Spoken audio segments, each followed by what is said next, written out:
Suspect! Suspect! Nahuling kinikilig sa konduktor na ito. Si mamang konduktor kasi, makapal daw ang kilay, matangos ang ilong, at may ngiting pamatay. Jajawain. Isang ticket nga po mula Batanes hanggang Hulo. Kaya lumipad ang aming team. Magbabas lang pala papuntang Cebu. At pumara ng biyaheng Cebu City Mualbual kung saan naroon ang Conductor Bay ng mga bay, si Dixon. Marami tuloy ang napa-love knot sa kanya at napasabing, Mother, Mother, I am sick. Ala, may naguyapan? Call the conductor very quick.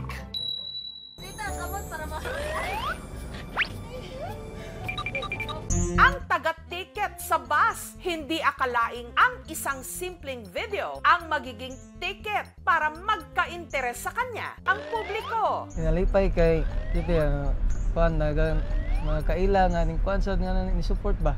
Then naulaw kay simple wala ko kay bawa to nga na videohan di ay wala ko ga-expect ba. Kahit siksikan doon sa bus, fresh na fresh sa tignan, malakas yung dating niya. Kung una, nagsmayag kamay kay videohan kung wala pabalo, pero pagka dugay-dugay na daw, okay naman.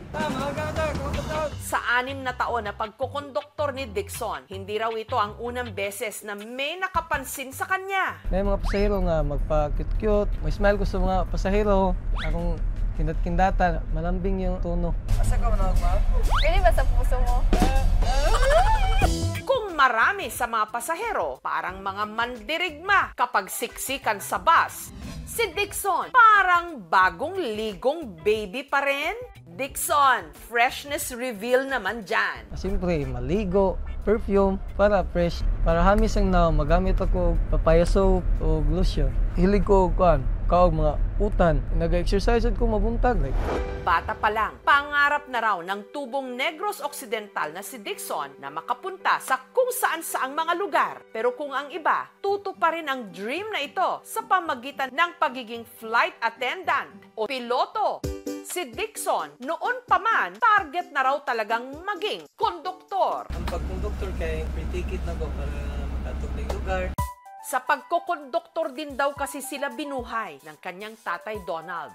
I-clear na lang gid siya mo mantrabaho og konduktor. Kay usapon pa idulo taman pug ka, nalipay yun ko nga gi-idol ko sa kong anak.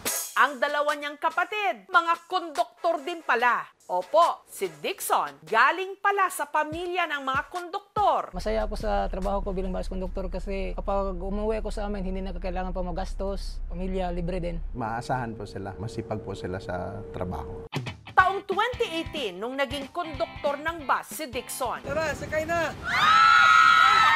Hindi man daw kalakihan ng sweldo, ipinagmamalaki niyang marangal ang kanyang trabaho. Ma'am, sabihin mo ka na, mamuha nga, trabaho kami ang tarong, kasi busy sa tawag. Doon na ako pangandoy sa kinikanan, kay kalipay, madumi sila biguang, na masuportan, kaya po ng dahil sa pagkokonduktor, nakakalibot daw si Dixon ng Cebu. pinadili sa Oslo, dito ka nga turistad ng nalindot kayo sa Malbual. Beaches. Pero sa dinami-rami raw ng magagandang lugar sa mga probinsya, sa isang tanawin daw talaga nabihag ang kanyang puso. Sa dati niyang kaopisina na madalas niya rin noong kasabay sa bus, si Ivy. Nung sumakay ako, lumapit siya sa akin, nakipagkwentuhan, sobrang madaldal. Ma'am, stoplight ka? Ano? Kay dili magud mawala kung paglantaw sa imo. Ikaw, stoplight ka? Kay, di sa mawala akong paglantaw sa imo. Tinuod? Nga naman. Akong sukli, wa pa ni mo nabalik. Ambi.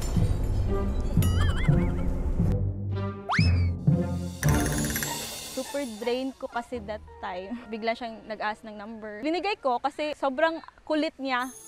Consistent siya sa panliligaw at saka sa pagiging mabait. Tsaka pagiging loving. Minsan, sinasadya ko na sumakay sa bus niya para makita ko lang siya na bumabiyahe.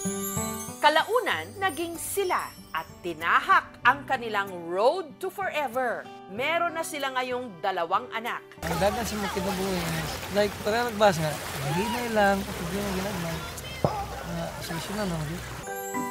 Responsible, sweet father din po siya. Every time uuwi siya, palaging nag-aano sa mga kids, nagbe-play. Kamot ko nga mag-ipon kay para makaulimi sa Pasko, sa Negros. Tumilig to mag-itsubena para kuy kita. Mamingaw jud nga imong anak walayo nimo. Si Dixon, yung mga anak, pag ginamo nakauban, mga 3 na ka tuig ang milabay, nagsibuhi namin.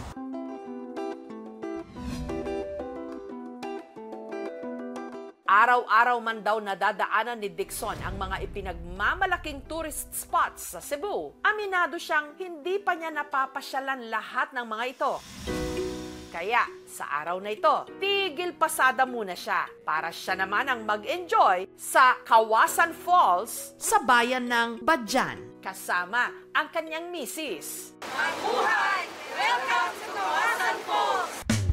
Pangandoy nga dako sa picture mo kung makita nga nindot kayo. Nindot sa feeling, siyempre nakaligo ko sa gablo o bugnaw nga tubig. First time na ko nakari diri nga amo orang malabyan kada biyahe. Nag-dinner date din sila kasama ang mga anak. Kung naa kay ganahan unta nga makauban dire kan aning ano siya buena kinsa man ko. Siyempre akong mama o papa, mamiss na ko sila kay siyempre wala na sila sa layo. Wala mi na dugan na mi wala nagka-kauban lang salo-salo.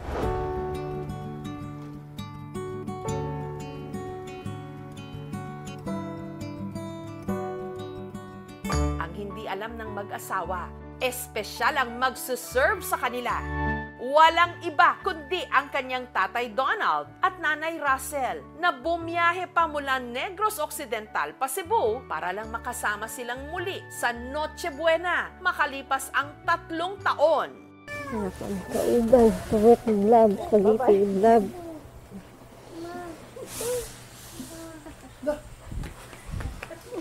Nanalagi ka ma.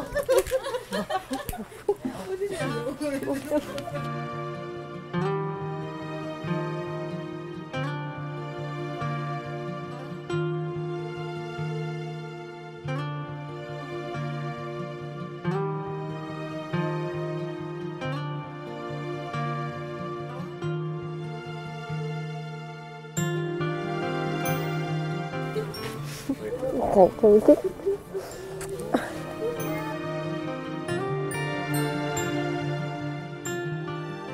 Lipay kay nga daho ko akong lughan bagay, wa ko mag-speak nga maka-alis sila gapin. Lipay kay jud. Salamat kayo. Pagkatapos ng mahabang panahon, nakita rin ng proud lolo at lola ang kanilang mga apo. Nakita juga ka, kita po ni. Nga, wapay Pasko.